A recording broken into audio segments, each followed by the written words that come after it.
जम्मू कश्मीर में BJP king maker तो बनी, लेकिन किंग नहीं बन पाई। कौन है इसका जिम्मेदार? मोदी के अपने ही सिपाही या विरोधियों की मजबूत रणनीति? मोदी का मिशन 44 जम्मू कश्मीर में अपने मुकाम पर नहीं पहुंच पाया।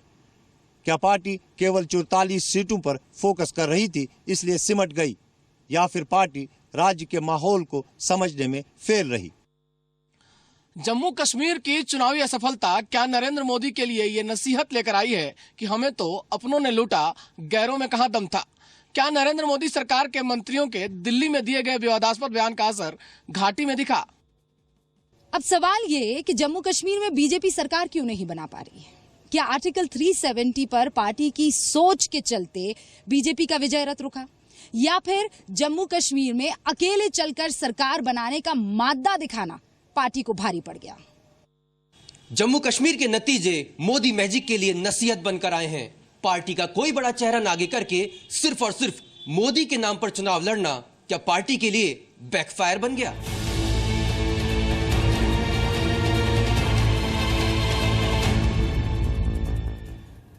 तो ये वो खबर है जो पीएम मोदी को नसीहत देने वाली है। आज जम्मू कश्मीर और झारखंड के चुनावी नतीजों ने बीजेपी के लिए कई सवाल खड़े किए।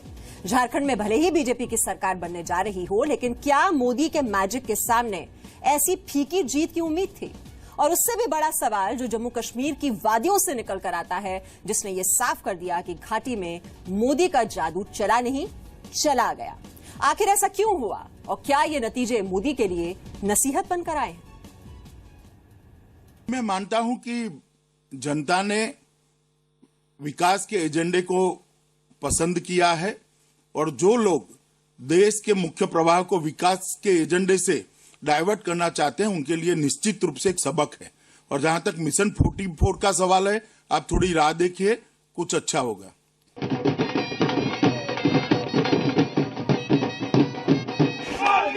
जम्मू कश्मीर में बीजेपी का लक्ष्य मिशन 44 तक नहीं पहुंच पाया। हालांकि राज्य में बीजेपी को सबसे ज्यादा वोट मिले, लेकिन वो वोट सीट में बदल नहीं सके। तो क्या राज्य की जनता पर मोदी का मैजिक नहीं चल पाया? मैं एक ऐसा प्रधान सेवक हूं जो बार बार कश्मीर आता हूं। चुनाव तो अभी आए हैं, लेकिन मैं सरकार बनी है तब से कोई महीना ऐसा नहीं गया जबकि आपके बीच आया नहीं हो।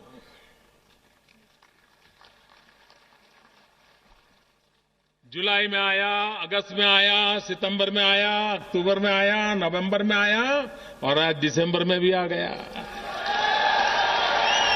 2014 में आया, 2015 में भी आऊंगा। प्रधानमंत्री बनने के बाद पीएम मोदी लगभग हर महीने जम्मू कश्मीर गए और घाटी में विकास के तोहफों की बारिश कर दी। आज मुझे 2 कार्यक्रम करने का अवसर मिला है। एक, इस रेल कनेक्टिविटी जो जम्मू कश्मीर को गति देगा, और उरी में जाकर के पावर प्रोजेक्ट का उद्घाटन जो जम्मू कश्मीर को नई ऊर्जा देगा, विकास की ऊर्जा देगा। और जम्मू कश्मीर को विकास की ऊर्जा चाहिए, जम्मू कश्मीर को विकास की गति चाहिए। बावजूद इसके पार्टी राज्य में सरकार बनाने के लिए मैजिक नंबर तक नहीं पहुंच पाई। भले ही पार्टी कश्मीर में किंग मेकर बनी, लेकिन किंग नहीं बन पाई। जम्मू कश्मीर में भी प्रधानमंत्री जी के हर बार वहां दौड़े हुए हैं और वहां जो विश्वास बना है उसकी बहुत बड़ी जीत है। जिस तरह से कश्मीर से लेकर झारखंड तक कमल ही कमल दिख रहा है, लोगों को समझना चाहिए कि जो आज नरेंद्र मोदी के नाम पर ही विश्वास है और भारतीय जनता पार्टी के नाम पर विश्वास है। जम्मू कश्मीर में एक ऐतिहासिक परिवर्तन होने जा रहा है, जिसमें भारतीय जनता पार्टी अब अपने आज तक की सबसे ऊंची उड़ान ले चुकी है और हम बहुत यानी दुगुने से भी ज्यादा हमारा बल बढ़ गया है। और अब आने वाली स्थिति में कैसा बैलेंस रहता है और कैसे सरकार बनती है, देखने लायक बात है। ऐसे में सवाल उठता है कि वो कौन से फैक्टर हैं जिन्होंने जम्मू कश्मीर में बीजेपी का खेल बिगाड़ दिया। कश्मीर घाटी की 46 सीटों में से बीजेपी को एक भी सीट नहीं मिली है। मिशन 44+ को घाटी में बड़ा ब्रेक लगा। बीजेपी ने अपना सारा जोर जम्मू में लगा दिया था। पार्टी को 37 सीटों में से 25 सीटें मिली, लेकिन बीजेपी को अंदाजा था कि 37 सीटों में से ज्यादा सीटें मिलेंगी। हालांकि ऐसा हुआ नहीं। लद्दाख के इलाके में बीजेपी को एक भी सीट नहीं मिली, जबकि यहीं से बीजेपी लोकसभा चुनाव में पहली बार जीती थी। जम्मू कश्मीर विधानसभा चुनाव पार्टी ने सिर्फ और सिर्फ नरेंद्र मोदी के नाम पर लड़ा। मोदी ने अपने चुनाव प्रचार में किश्तवाड़, पुंछ, उधमपुर, सांबा, श्रीनगर, कठुआ, राजौरी, भीलवाड़ा और जम्मू सिटी में कुल 9 रैलियां की, जिनमें से 5 सीटों पर पुंछ, उधमपुर, श्रीनगर, किश्तवाड़ और राजौरी में ही पार्टी को जीत मिली। मिशन 44+ तक न पहुंच पाना किस ओर इशारा है? क्या मोदी मैजिक का मैजिक नहीं चल पाया या फिर विरोधी पार्टियों की स्ट्रैटेजी बीजेपी से आगे निकल गई? झारखंड और जम्मू कश्मीर विधानसभा चुनावों की शुरुआत से ही कहा जा रहा था कि देश में मोदी लहर है या नहीं, इसका फैसला जम्मू कश्मीर का चुनाव करेगा। हालांकि बीजेपी यहां किंग तो नहीं बनी, लेकिन किंग मेकर जरूर बनी है। आंकड़े भी पार्टी का हौसला बढ़ाने वाले हैं, लेकिन पार्टी उस मुकाम तक नहीं पहुंची। यहां तक पहुंचाने के लिए पीएम मोदी खुद इस राज्य में पीएम बनने के बाद लगभग हर महीने पहुंचे। ऐसे में सवाल उठता है, क्या पीएम मोदी की हार है या फिर पार्टी की स्ट्रेटजी में कहीं चूक हुई है? और उससे भी बड़ा सवाल, क्या ये नतीजे पीएम मोदी के लिए नसीहत है?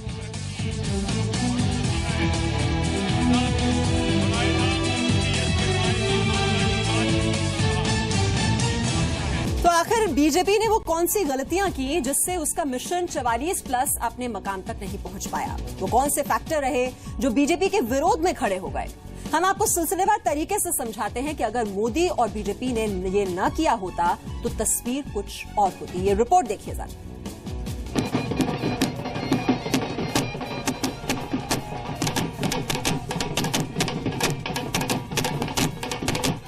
जम्मू कश्मीर के चुनाव परिणाम ने सिर्फ बीजेपी के मिशन 44 को फेल किया, बल्कि पार्टी के लिए नई नसीहत भी दे गया। नसीहत इस चुनाव परिणाम के भीतर ही छिपे हैं, जिन्हें सिलसिलेवार तरीके से समझने की जरूरत है।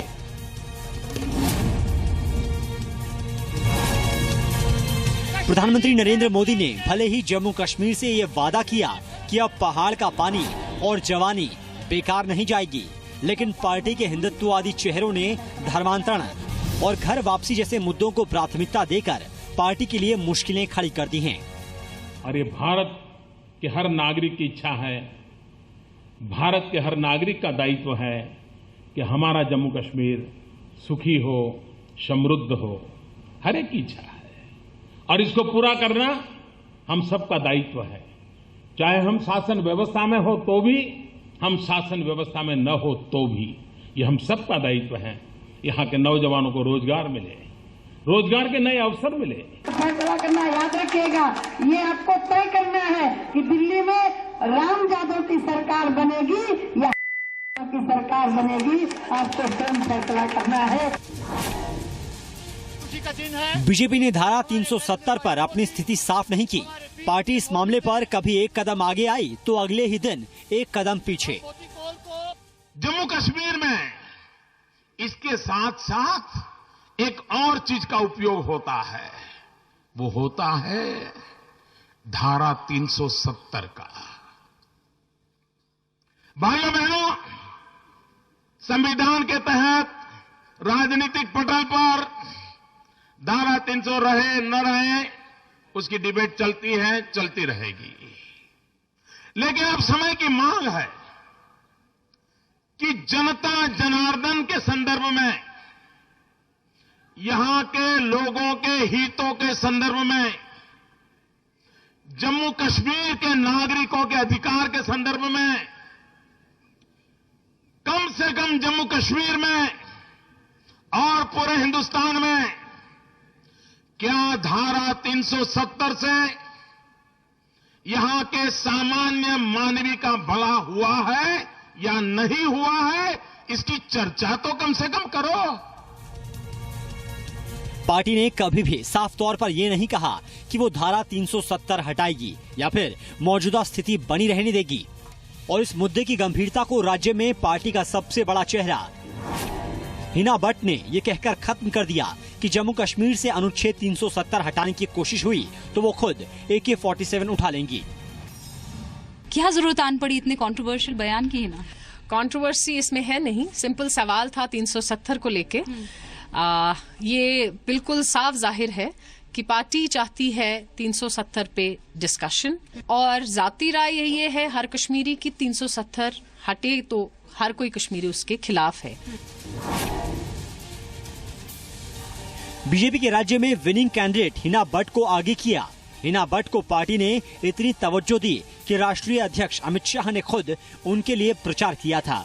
वहीं मोदी ने भी श्रीनगर के शेर कश्मीर स्टेडियम में रैली की थी, लेकिन हिना भट्ट का पार्टी को ताकत दे पाना तो दूर, अपनी जमानत भी नहीं बचा पाई।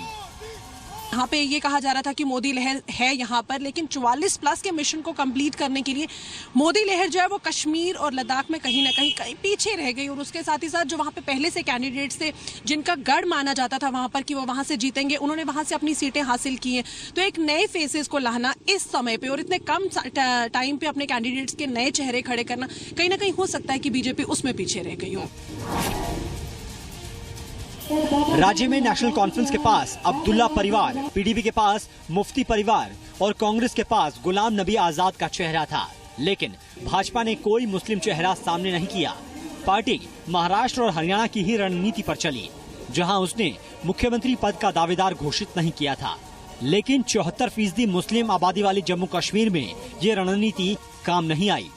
बीजेपी ने अपने साथ लद्दाख को जोड़ा था, बीजेपी ने अपने साथ कश्मीर को जोड़ा था, उसको वहां से सीटें मिलने की उम्मीद थी। बीजेपी 4 सीटें लद्दाख से उम्मीद कर रही थी, कश्मीर से जो है 6 से 7 सीटें उम्मीद कर रही थी, और जम्मू में भी वो अपना जो है आंकड़ा 30 के प्लस जो लेके चल रही थी, जो बीजेपी को नहीं मिला। बीजेपी जो है सिर्फ जम्मू डिवीजन तक ही महदूद होकर रह गई है। बीजेपी जम्मू की पार्टी बनकर अब रह गई है। पार्टी ने कश्मीरी पंडितों के पुनर्वास की बात तो की, लेकिन जो कश्मीरी पंडित राज्य में रह रहे हैं उनकी कोई सुध नहीं ली। कश्मीरियत को बचाए रखने वाले स्थानीय कश्मीरी पंडित इस बात से भी बेहद आहत थे। यही वजह है कि इन इलाकों में बीजेपी को कम वोट मिले हैं, जहां कश्मीरी पंडित ज्यादा हैं। जो विनिंग कैंडिडेट्स पहले 11 विनिंग कैंडिडेट्स थे, उनमें से बड़े कैंडिडेट्स को आपने रिपीट नहीं किया। नए कैंडिडेट्स आपने थोपे हैं कुछ कॉन्स्टिट्यूंसीज में, जहां आपने ग्राउंड वर्कर्स को इग्नोर किया है। ये सारे फैक्टर्स सर्टन करते हैं कि आप फिर भी 25 या 26 नंबर पे आते हैं। पार्टी ने राज्य में किसी भी दल से कोई गठबंधन नहीं किया। हरियाणा, महाराष्ट्र के बाद पार्टी ने एक बार फिर एकला चलो के फॉर्मूले को फॉलो किया, और महाराष्ट्र के बाद एक बार फिर कश्मीर का चुनावी नतीजा पार्टी को अपनी सोच पर फिर से सोचने की नसीहत दे गया। पीएम मोदी ने जिस राज्य के नतीजों को अपनी उम्मीदों से जोड़ा था, जिस राज्य में पीएम मोदी ने 8 रैलियां कर डाली और जिस राज्य में पीएम मोदी ने विकास की योजनाओं की रेल चला दी थी, वहीं पर मिली हार क्या इशारा करती है।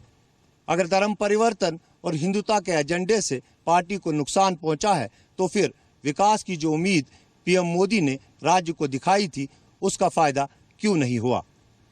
नतीजों से साफ जाहिर होता है कि बीजेपी की अकेले चलने की नीति हर जगह निशाने पर नहीं लग रही है। महाराष्ट्र के बाद अब जम्मू कश्मीर में भी फिर वही कहानी दोहराई जा रही है। क्या ये फैसला मोदी जी के अकेले चलने की सोच को नसीहत है?